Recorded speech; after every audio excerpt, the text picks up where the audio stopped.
C'est parti pour une nouvelle vidéo sur les habitudes. C'est un de mes sujets de prédilection parce que quand vous avez un objectif ou que vous voulez pérenniser des résultats, avoir des routines et avoir des habitudes, ça simplifie quand même beaucoup les choses. Donc aujourd'hui, je voudrais vous partager 8 astuces pour créer des habitudes plus facilement. Avant que je ne vous les dévoile, n'oubliez pas de vous abonner à la chaîne si mon contenu vous plaît et d'activer la cloche pour ne pas rater les prochaines vidéos. Donc la première astuce, ça va être d'accepter les changements positifs. Ça, en général, c'est pas très difficile d'accepter les changements positifs. Mais il faut savoir que les clés pour former une nouvelle habitude, c'est la régularité et la persévérance. Plus vous répétez quelque chose, meilleur vous devenez. Ça, c'est une évidence. Et finalement, on se rend compte que les personnes qui maîtrisent leur domaine, comme les virtuoses, par exemple, en musique, il n'y a pas un don là-dessous. Ils sont pas nés avec un don. Par contre, ils ont passé des heures et des heures et des heures à répéter.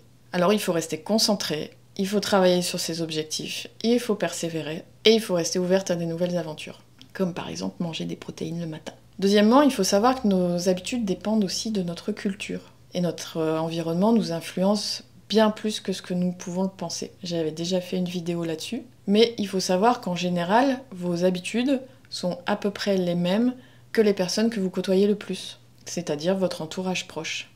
On dit souvent qu'on est la moyenne des 5 personnes qu'on côtoie le plus. C'est dans cette idée-là. Donc si j'ai bien un conseil là-dessus, c'est entourez-vous des personnes qui ont soit les mêmes objectifs que vous, soit qui les ont déjà atteints. Ça vous aidera à rester cohérente. Le troisième conseil, évidemment, c'est d'éliminer les habitudes négatives. Si vous identifiez des actions qui vous rendent malheureuse, qui vous desservent et qui vous empêchent de mener une vie épanouie, mais que vous avez du mal à vous en défaire, faites en sorte de rendre ces actions difficiles à répéter. Et rappelez-vous des bénéfices que vous avez en les évitant. Typiquement, n'ayez pas de biscuits dans vos placards si vous ne voulez pas manger de biscuits. Parce que quand vous serez tenté, de toute façon, ils ne seront pas à portée de main. Le point numéro 4, c'est qu'il faut aussi se rappeler que le choix de nos habitudes influence notre vie. Si vous vous êtes déjà senti stressée, anxieuse, dépassée, et je suis sûre que c'est déjà arrivé, demandez-vous si ça ne serait pas à cause de certaines habitudes que vous avez. Faites le point. C'est important parfois de faire une espèce d'arrêt sur image, faire le point sur les habitudes qu'on peut avoir. En général, elles ne sont plus conscientes. On les fait par automatisme. Donc il va falloir vraiment, sur une journée ou sur plusieurs jours d'ailleurs, prendre le temps de noter chaque chose que vous faites pour identifier tous vos process automatiques. Et après avoir fait ça, se rendre compte comment ces habitudes vous affectent. Par exemple, dans votre liste, déterminez à chaque action que vous avez listée. Est-ce que ça me fait du bien? Est-ce que ça me fait pas du bien? Est-ce que ça me donne de l'énergie ou est-ce que ça m'en prend? Est-ce que ça me rend heureuse? Est-ce que ça me rend malheureuse? Triste ou gaie? Typiquement, vous vous sentez fatigué. Mais à quelle heure vous vous couchez? Est-ce que vous vous couchez tard? Trop tard? Ou est-ce que vous vous couchez suffisamment tôt? Voilà. Identifiez toutes ces choses-là.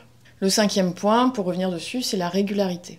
Le changement positif, en fait, il n'arrive pas grâce à la durée pendant laquelle vous avez travaillé sur une nouvelle habitude. Le changement arrive par le nombre de fois où vous l'avez pratiqué. Pour revenir sur les virtuoses, la perfection, ça vient d'une répétition constante. C'est le passage à l'action qui est le plus important. Et en tout cas, le nombre de fois où vous allez passer à l'action. Une autre astuce, ça peut être d'empiler les habitudes.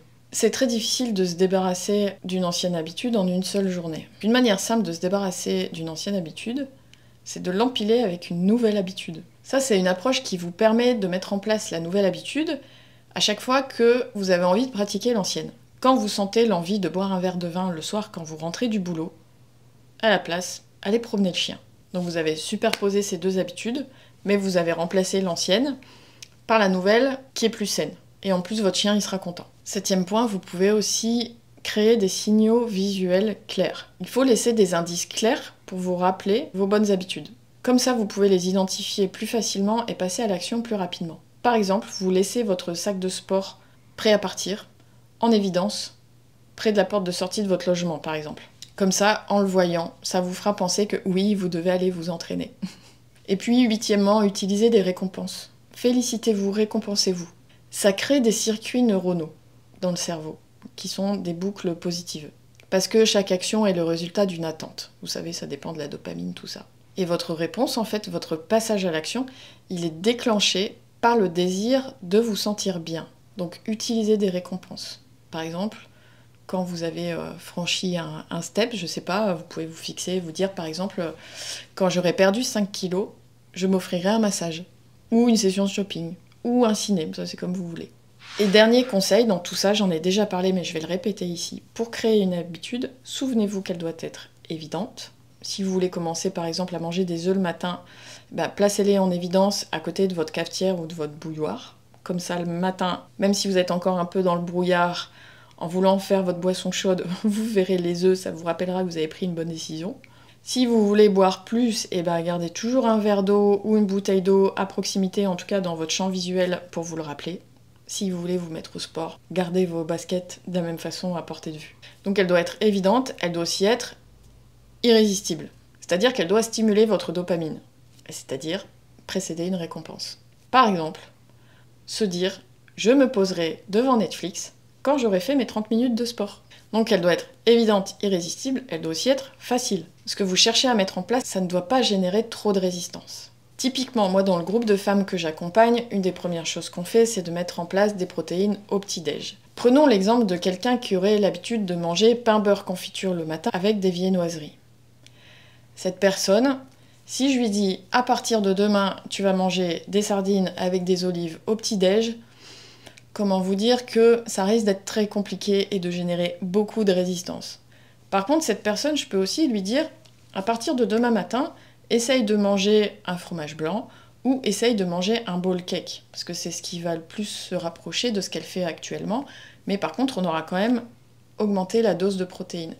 Et bien là, la transition, elle sera beaucoup plus facile, on cherche la facilité, et ça créera beaucoup moins de résistance, et moi, j'ai beaucoup plus de chances qu'elle adhère à ce que je lui demande, et qu'elle le mette en place facilement. Après, on pourra progresser, on fera des étapes. Je ne dis pas qu'un jour, elle mangera des sardines et des olives au petit-déj, mais il y a quand même des femmes dans mon groupe qui le font, donc il ne faut jamais présumer de rien. Il ne faut jamais dire jamais. Donc cette habitude, elle doit être évidente, irrésistible, facile, et elle doit être évidemment satisfaisante. On doit retirer du plaisir de cette nouvelle habitude. Après cette séance de sport, même si c'était difficile d'y aller, vous vous sentirez détendu, vous vous sentirez satisfaite. Elle vous aura fait du bien. N'oubliez pas ces 4 caractéristiques. Essayez de mettre en place un petit peu ces 8 astuces que j'ai pu vous donner. Utilisez-les, testez-les, voyez celles qui vous conviennent, celles qui vous conviennent moins. La vie, c'est une grande expérimentation, hein. Il n'y a jamais rien de parfait. Il faut tester et après, il faut s'adapter en fonction des résultats de nos tests. Voilà, j'espère que cette vidéo vous a plu. N'hésitez pas à la liker, n'hésitez pas à commenter, n'hésitez pas à la partager. Abonnez-vous, activez la cloche et moi je vous dis à la semaine prochaine pour une nouvelle vidéo. D'ici là, soyez douce avec vous-même.